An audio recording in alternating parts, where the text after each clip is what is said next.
మొత్తం మీద ఎందుకో అతన్ని సంపాదించవచ్చు కదా, అతను గుడికి తీసుకురావచ్చు కదా, ఇటువంటి తలంపుల్లోనూ ఒకసారి ట్యూషన్ మొదలుపెట్టి దేవుడు చెప్పాడు స్టాప్ అని చెప్పాడు.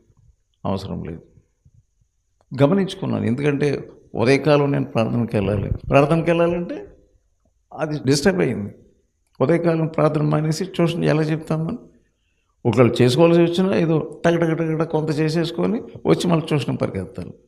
అయితే వాళ్ళ ట్యూషన్ దగ్గరికి వస్తాను. టైం అతనితో గడపాలి. ఎవరికి నేను ఇంగ్లీష్ చెప్పాలి అనుకున్నాను. నో, నా దగ్గర రామసం లేదని చెప్పేసి అతడేమో డిపార్ట్మెంటల్ పరీక్షకి వెళ్తున్నాడు. దానికి సహాయం చేయమంటున్నాడు. నేను చెప్పనని చెప్పాను. ఎందుకంటే దేవునితో గడపవలసిన సమయం నీకు ఇవ్వలేను నేను. అలాగే నువ్వేం చేయాలంటే కొన్ని నష్టాలు అనుభవించి తీరాలి అంతే. సో నువ్వు ప్రార్థన చేసుకున్నప్పుడు, వాక్యం చదువుతున్నప్పుడు